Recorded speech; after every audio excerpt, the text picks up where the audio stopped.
پایه‌های دموکراسی چه چیزهایی هستند؟ ابراهام لینکن، رئیس جمهور اسبق ایالات متحده، دموکراسی رو به عنوان حکومت مردم بر مردم و برای مردم خلاصه میکنه. امروزه دموکراسی‌های در حال رشد بر 3 اصل اساسی پایه‌گذاری شدند. اصولی که اختیارات دولت رو محدود میکنه، انتخابات آزاد و عادلانه که به طور منظم برگزار میشن و حقوق اساسی یکسان برای تمامی افراد جامعه. اما سوال اینجاست که برقراری دموکراسی چقدر دشواره. سوتلانا تیخانوفسکایا یک مادر خانه‌دار و البته از دید مردم بلاروس و همچنین بسیاری از سران کشورهای جهان رهبر دموکرات بلاروس در تبعیده. این در حالیه که دولت مرکزی بلاروس بیش از 30 ساله که تحت حکومت الکساندر لوکاشنکا اداره میشه. او آخرین دیکتاتور اروپاست که همواره نگاهش به سمت شرق و دولت حاکم در روسیه بوده. الکساندر لوکاشنکا از سال 2004 با تغییر قانون اساسی به رئیس جمهور اجازه کاندیداتوری مادام العمر داده و بدین ترتیب هر دوره نه تنها کاندید میشه بلکه با دستکاری در نتایج انتخابات خودش رو برنده رقابت اعلام میکنه. در انتخابات سال 2020 سوتلانا به رقابت با الکساندر لوکاشنکا رفت. سوتلانا که زنی خانه‌دار و همسر یوتیوبری معروف و محبوب بود، زمانی برای انتخابات اقدام کرد که پیشتر همسرش در کانال یوتیوب خودش اعلام کاندیداتوری کرده بود و در پی این حرکت توسط نیروهای حکومتی دستگیر شده بود. او در کنار 2 زن تاثیرگذار دیگه، ماریا کالسنیکاوا و ورونیکا سپکالو، مثلثی از اپوزیسیون هماهنگ و متحد رو تشکیل دادند که تا به اون روز سابقه نداشت. هزاران نفر از نسل‌های مختلف از سوتلانا حمایت کردند. اونها با پرچم‌های سفید و قرمز و دستبندهایی به همون رنگ در خیابان‌ها حاضر شدند. از اونجایی که پرچم سفید و قرمز یادآور بلاروسی آزاد و دموکراتیک قبل از روی کار آمدن لوکاشنکو و تغییر پرچم بود، این حرکت به وضوح مهر تأییدی بود بر مخالفت اکثریت جامعه با دولت مرکزی. اما نتایج انتخابات چیز دیگری میگفت.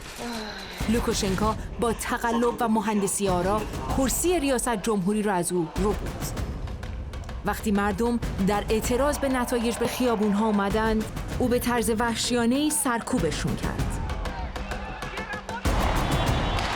بسیاری از فعالین سیاسی به زندان افتادند.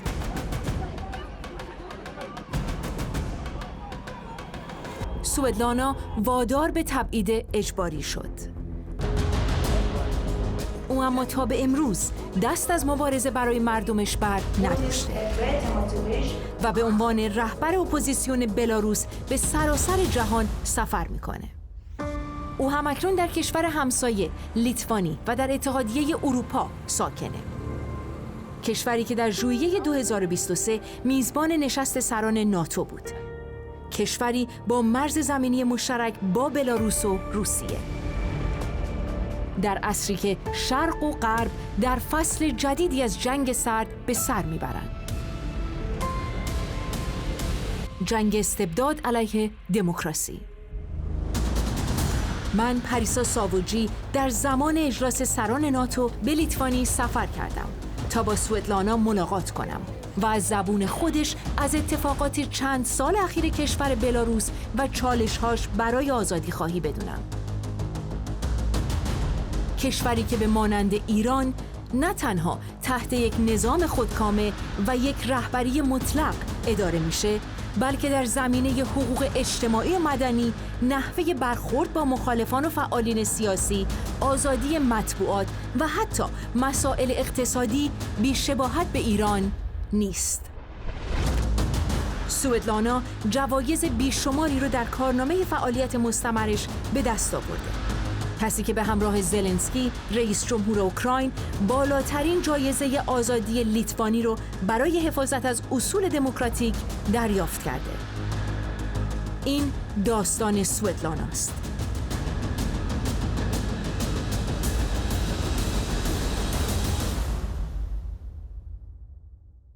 Swetlana, can you please give us a bit of background about yourself and what you were doing before the election in 2020? I was an ordinary woman and absolutely wasn't interested in politics. You know, we lived in our families, you know, taking care about our children, but not thinking about how our government is working. Lukashenko was ruling Belarus for more than 28 years, and there were always opposition to Lukashenko, but these groups were rather small. We had rallies after each election, but I never was interested in this.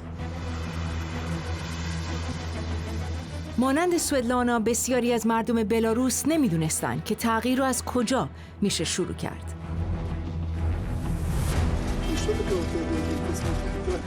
با وجودی که در طول این سالها بسیاری از مردم هر دوره در اعتراض به اینکه در نتایج انتخابات به نفع لوکاشنکا دست برده شده به تظاهرات پرداختند، اما هر بار تظاهرات مسالمت آمیز توسط نیروهای حکومتی به خشونت و سرکوب ختم می‌شد.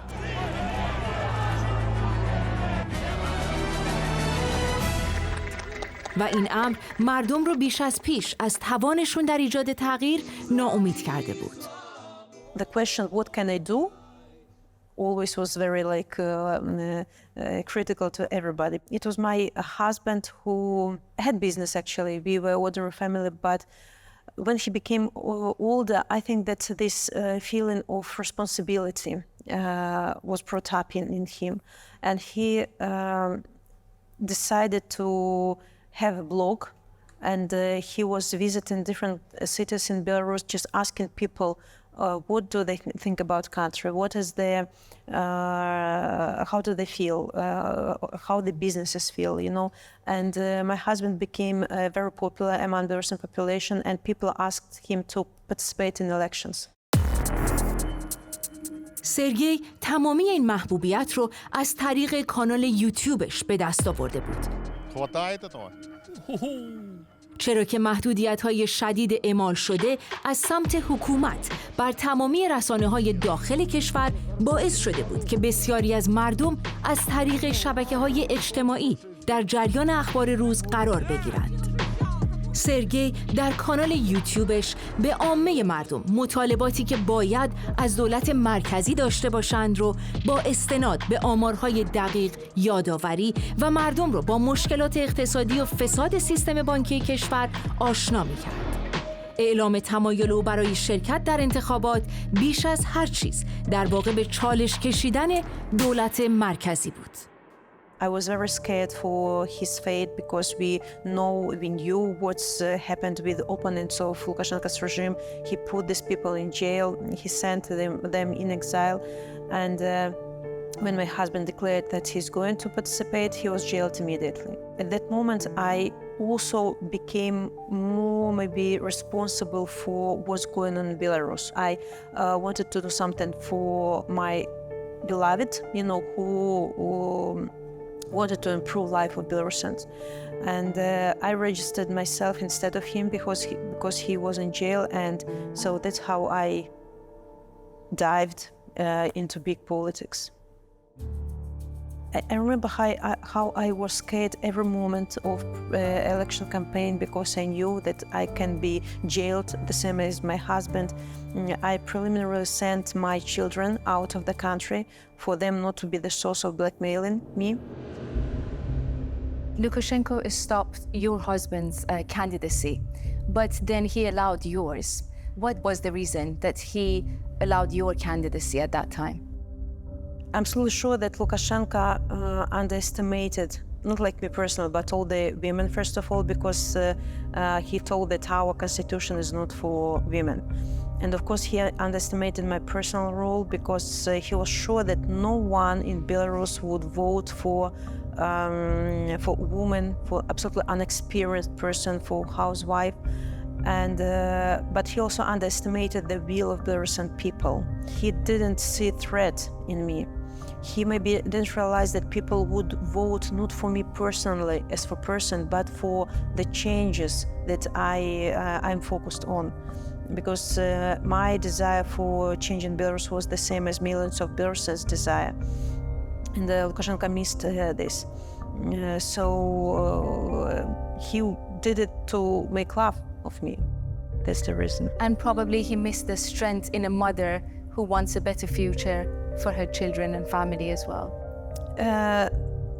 Maybe, yeah, you know, as I said, no, I just was a woman, was bringing up children, no experience at all. What women want, it's better future for new generation, because we want to build a country where our children will live without war, without tyranny, with rule of law in our country. We really want our country to be developed and prosperous for our children, and this wish is unstoppable, I suppose. در بیشتر عکس‌ها و ویدیوهای انتخاباتی سوتلانا، دو زن قدرتمند دیگه هم برای حمایت ازش در کنارش هستند. ماریا کالسنکاوا که پیشتر مدیر کمپین یک نامزد انتخاباتی دیگه با نام ویکتور باباریکا بود که به مانند سرگئی پس از اعلام تمایلش برای شرکت در انتخابات دستگیر شده بود. و ورونیکا سپکالو که همسر یک نامزد انتخاباتی دیگه با نام والری سپکالو بود که او هم پس از اعلام تمایلش برای شرکت در انتخابات تحت تعقیب نیروهای لوکاشنکا قرار گرفت و مجبور به ترک کشور شد. متحد شدن این دو زن با سوتلانا قدرت کمپین انتخاباتی اون رو چندین برابر کرد. What helped you get united with them? They stood for their men as well, because one of candidates also was in prison, the other one fled to Belarus.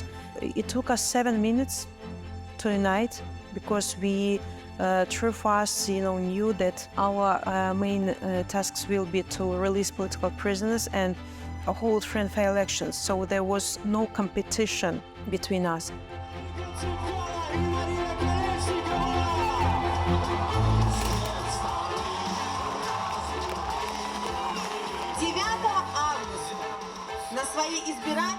در روزهای پیش از انتخابات دوره ششم ریاست جمهوری در مینسک 50,000 نفر از مردم پیر و جوان از کمپینشون حمایت کردند. این تجمعات نشان از حمایت گسترده مردم از سوتلانا داشت. کمپین‌های انتخاباتی سوتلانا تصویر شهر مینسک و دیگر شهرهای بلاروس رو پس از سالها تغییر داد. مردم با دستبندها و پرچم‌های سفید و قرمز که یادآور بلاروسی آزاد و دموکراتیک قبل از روی کار اومدن لوکاشنکا و تغییر پرچم بود در خیابان‌ها دیده می‌شدند. رنگ سفید و قرمز خیلی زود به یکی از بزرگترین نمادهای نافرمانی مدنی تبدیل شد. Our president was absolutely peaceful, and just we wanted our demands to be heard. What did Belarusian people want? What was their main issue? People wanted, first of all, as I said, to release all the people who were in prisons at that moment already, and just wanted to organize free and fair elections. But our demands the same: free and fair elections. Only through the organizing of these elections, our political crisis can be solved. And also, during this time, you could see the power of peoplehood and getting together, because that's when the big change would happen. Do you think that was something that you could see as a result of these rallies? It was the rallies back in 2020 were opportunity for people to see each other. Because millions of people want changes in Belarus, but they wanted changes in their kitchens, in their homes, thinking, look, I'm alone. What can I do? This is my only desire. And then, unexpectedly, people saw hundreds of thousands of people around them. روز 9 آگوست روز رأیگیری بود. مردم در مینسک و سراسر کشور در حال رأی دادن بودند. نه تنها در داخل کشور بلکه صف‌های طولانی در خارج از سفارتخانه‌های سراسر جهان هم شکل گرفته بود. 9 آگوست رکورد جدیدی از حضور رای دهندگان ثبت شد. در روز انتخابات عمده تمرکز خبرنگارها و مردم بر سوتلانا بود.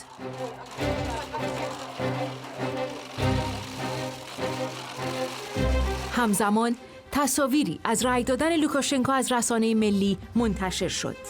رهبری که کماکان با اعتماد به نفسی بالا انتظار ششمین دوره ریاست جمهوری خودش رو می‌کشید. This time, back in 2020, our IT specialists developed a system how to count votes during elections. There were independent observers at every station poll, and we asked those people who will be vote against Lukashenko to wear white bracelets, and people were entering station poll, and we ticked this person against Lukashenko. It was one more way to count voices, and according to these alternative votes, Lukashenko lost elections, but he, the same as in previous years, he gave himself about 80% of votes, but we have proved that the elections were fraudulent. رسانه‌های حکومتی درصد آرای سوتلانا رو 10% اعلام کردند. مردم باز هم با پرچم‌های سفید و قرمز به خیابان‌ها و میادین برگشتند تا به نتیجه انتخابات فرمایشی اعتراض کنند. اما پلیس ضد شورش از همون ساعات اولیه پس از انتخابات برای سرکوب معترضان در خیابان‌ها حاضر بود. ایستادگی مسالمت آمیز مردم به سرعت در نقاطی از کشور با خشونت نیروهای سرکوب لوکاشنکا مواجه شد. فردای اون روز سوتلانا در اولین نشست رسانه‌ای بعد از انتخابات با چهره‌ای دردمند و نگران حاضر شد. Я считаю, что как бы там ни было, люди выходили мирно защищать свои голоса. Вчера они сделали свой выбор, да, у людей праздник. И просто буквально через пару часов начинают народ подавлять, да, жесткими методами, но это преступление, понимаете? شدت برخورد رژیم با این اعتراضات تا به اون روز بی سابقه بود. مردم بسیاری زخمی و مجروح شدند.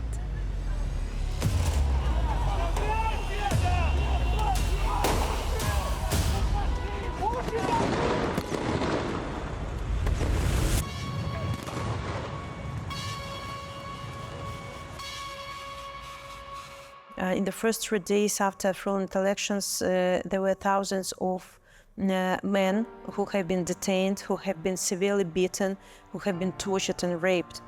When our women saw how our men are treated during the protests, they went out on the front line of this fight. They went to peaceful rallies just in beautiful white dresses with flowers, with balloons, showing that we are peaceful. We are not going to fight with you. We want to do everything according to the law. They were standing just in front of this brutal man among people in black, absolutely fearlessly.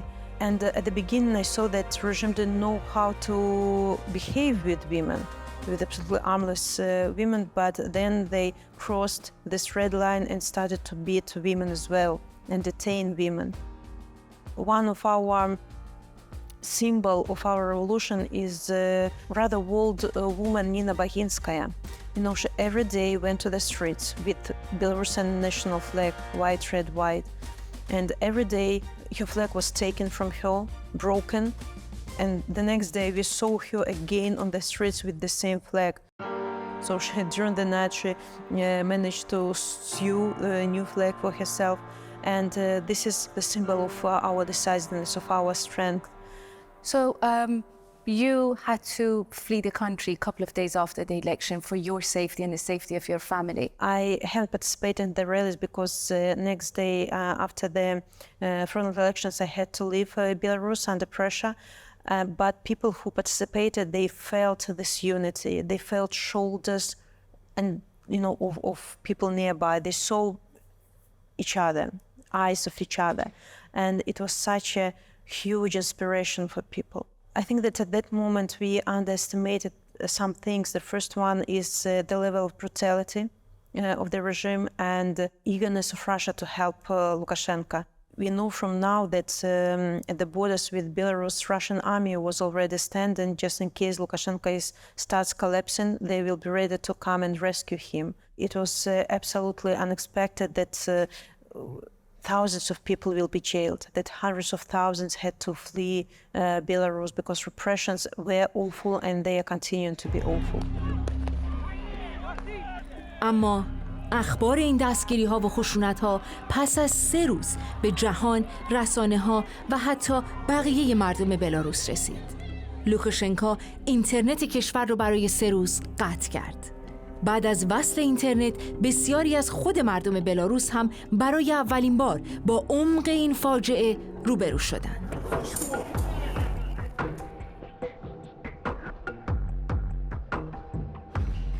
کارمندان تراکتورسازی مینسک با اعتصابات به این جنبش پیوستند. Проведение новых выборов президента Республики Беларусь. این حرکت مورد حمایت کارگرای کارخانه‌های شهرهای دیگه هم قرار گرفت. اونها هم با دست کشیدن از کار اعتراض خودشون رو به رفتار سرکوبگران رژیم نشون دادند. در شهر مینسک تظاهراتی شکل گرفت که تا به اون روز بی سابقه بود. سوتلانا از تبعید به همراه ماریا که هنوز در مینسک بود یک شورای هماهنگی تشکیل دادند و از دولت خواستند که به مطالبه مردم احترام بذاره و به صورت مسالمت‌آمیز دولت رو به اپوزیسیون تحویل بده. دولت به سرعت این اقدام رو محکوم کرد و یک پرونده جنایی علیه شورای هماهنگی و متعاقباً ماریا تشکیل داد. Now Maria is in jail. She got 10 years and she tore her passport when the regime wanted to get rid of her sentence out of the country. And Veronica is also in exile. She has a women foundation trying to help women political prisoners. You formed the opposition outside in exile. How do you think the opposition is helping the movement?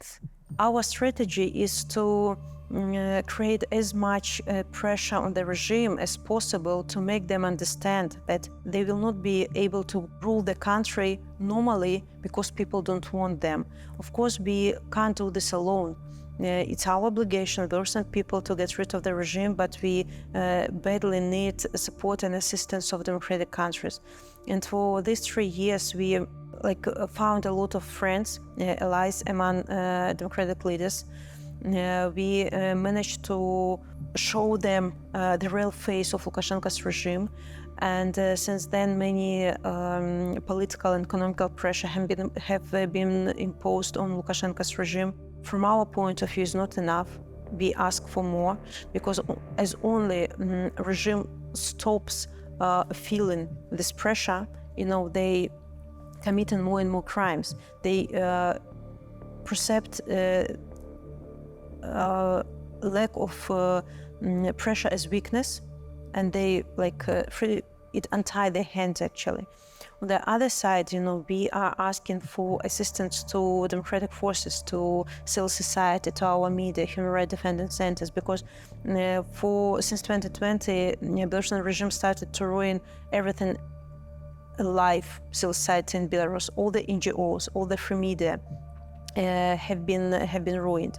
Lawyers who are protecting political prisoners deprived of their licenses. People had to flee, but they didn't stop fighting. They relaunched the organizations in exile and working from outside. Of course, it's difficult when you are not in the country to do something from abroad, but you realize that if you stayed, you would be already in jail and you wouldn't be possible to do anything at all. Because now, not only those who are opposing the regime, but also those who are supporting Ukraine also became enemies of this regime. But people's desire haven't disappeared. People went underground with this resistance because now to be vocal inside country means that you will get 15, 20 years in jail.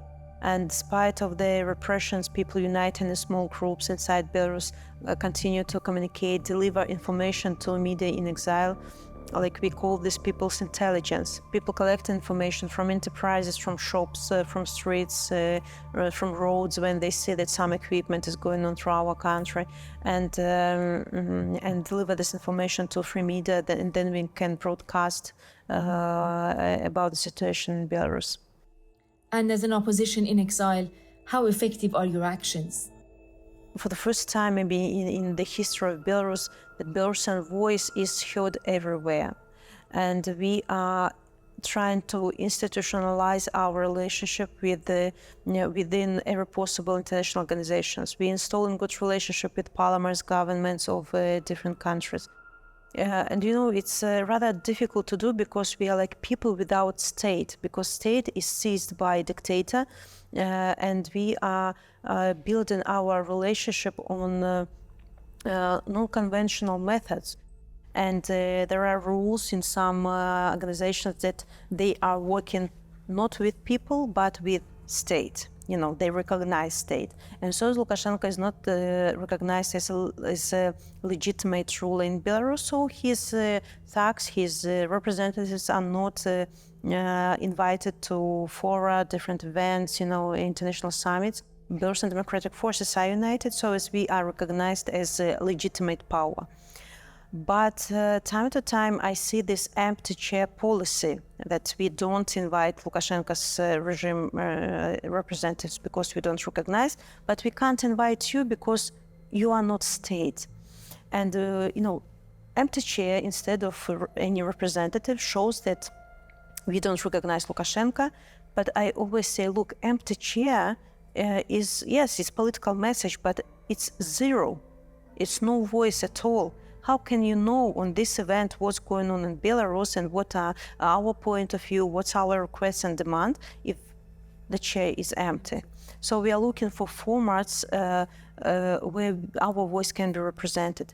If you can't do it officially because it contradicts your rules, so make special side events on Belarus. So for example, as we participated in Council of Europe summit, and Belarus is not Council of Europe at all, but it was Iceland was hosting country, and it was their political will to invite democratic forces of Belarus. It is against rule, but they did it, and you know, it's an example how small countries do huge things. And time to time, of course, we face big difficulties. For example, let's take accountability of Lukashenko and his cronies for the crimes. For 3 years, we are trying to launch special investigation on Lukashenko's crimes in ICC, ICJ, but at the moment there are no results because we are not part of this international judicial system. And there should be non-conventional decisions made. Dictators feel in full impunity. They just, okay, you don't have like resources to answer us, so we commit more and more crimes. True, because they find allies soon, like all these dictators, they're finding their allies. Now we see how Putin, Lukashenko, Iran, China, they are uniting their efforts to oppose the democracy. And democracy has to show its teeth as well, that they are powerful enough to answer to dictators. You are not respecting laws, you are not respecting agreements, but we have economic tools, for example. We have political tools, you know, to deprive you of legitimacy or some resources. Maybe, you know, these instruments don't work in full. And for example, let's take sanctions. All those sanctions that have been imposed on Lukashenko's regime, they cannot be fully effective because there are so many loopholes left that can be easily circumvented.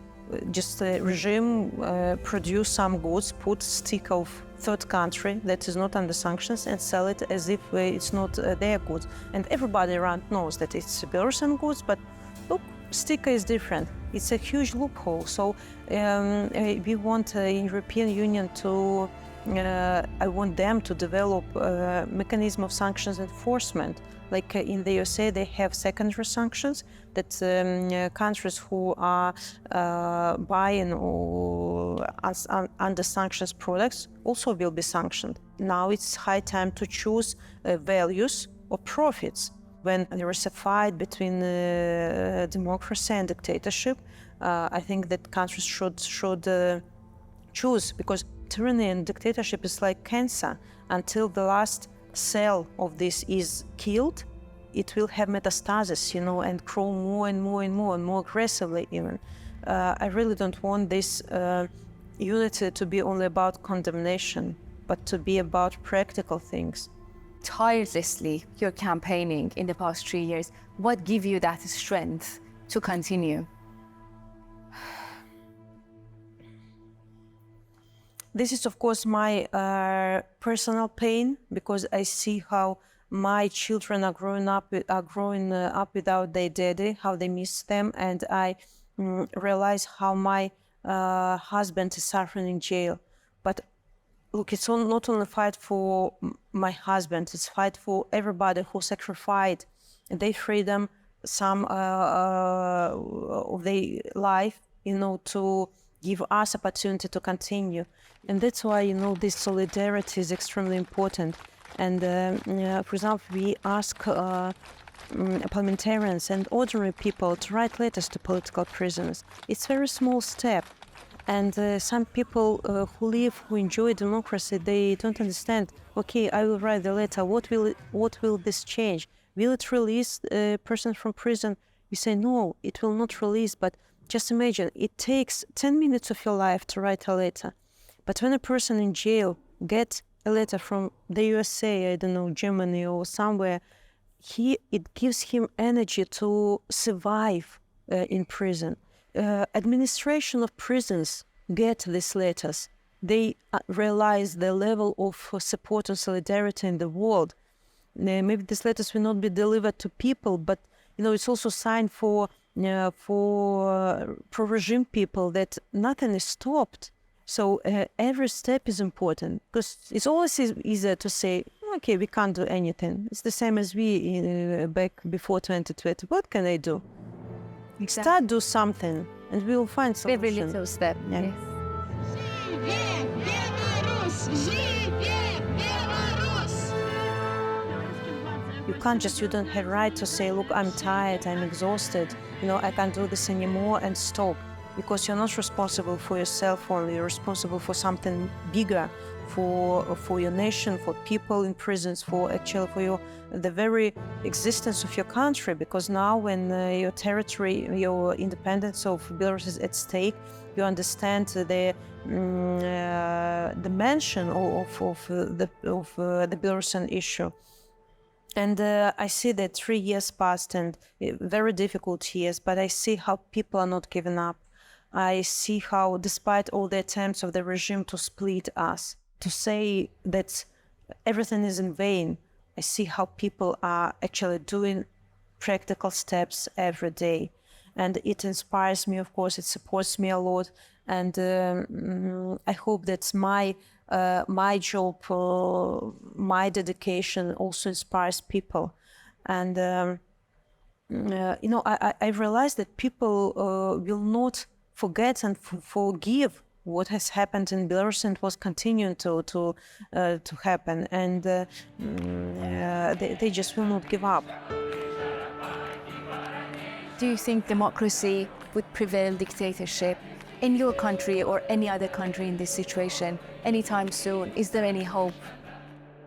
We know that we can be developed and prosperous region, country, only we need normal management, because in dictatorship usually all the income go to the pockets of the regime, not to the people, and regimes usually find some hooks how to keep people silent. Now Lukashenko was always creating this image of external enemy, like Ukraine, Poland, Lithuania going to invade us and I'm protecting you.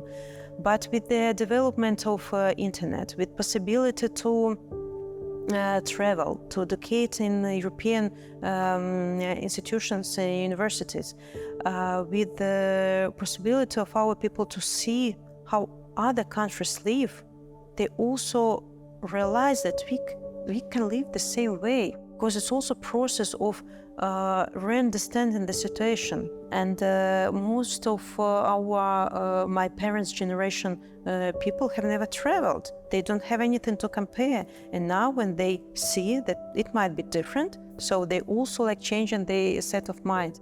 Democracy should prevail in this world, and it's much easier to be dictators because nobody is opposing you. You just like put people in prisons, and you are like almost God in your country. But democratic values have to be common for the whole world.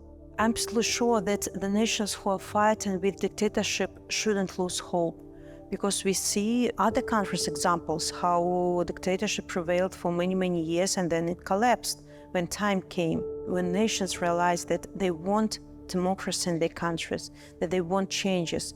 They will fight, maybe it takes decades in some countries just only years.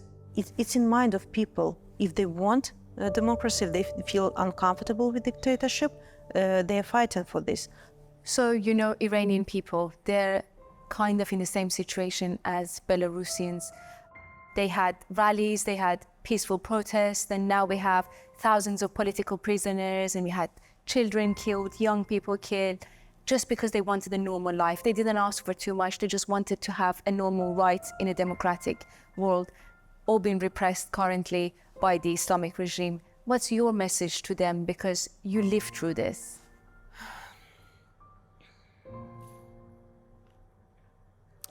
You see, I'm just thinking, because it's very difficult to advise something because you realize that not everything works, and it needs so much inside courage. So even if you can't do a lot at the moment, do small things, because you have to cherish the small fire, because there will be a moment when it will you will join all the fires, you know, of people around you, and it will be like a huge national uprising. Maybe the only thing I want to wish is to unite unity of people who are fighting. We have possibility to exchange our experience, to together look for new opportunities how to fight with dictators, to support each other on international arena, to talk not only about your country, but also about mention other countries who are fighting for the same values, you know, for common values. I can't say this, you know, brave words of strength, because I realize that every day people have to overcome fears, have to overcome difficulties and challenges, and the fact that they're not giving up, it's real heroism. Thank you so much for your time, Swetlana, and hopefully next time we meet it would be in democratic Belarus. Hopefully. Both of us, and we would be also in a better situation in our country. Thank you so much for your time. Thank you. My pleasure. اکثر حکومت‌های دیکتاتوری از روش‌های سرکوب مشابهی استفاده می‌کنند. پس شاید ما هم به عنوان ملت‌های آزادیخواه بتونیم از دستاوردهای همدیگه درس بگیریم.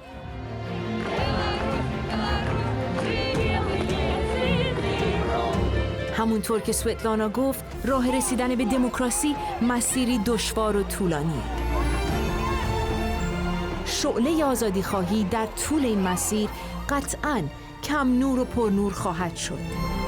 اما نکته روشن نگه داشتن این شعله با مبارزات مدنی و امید به آینده است.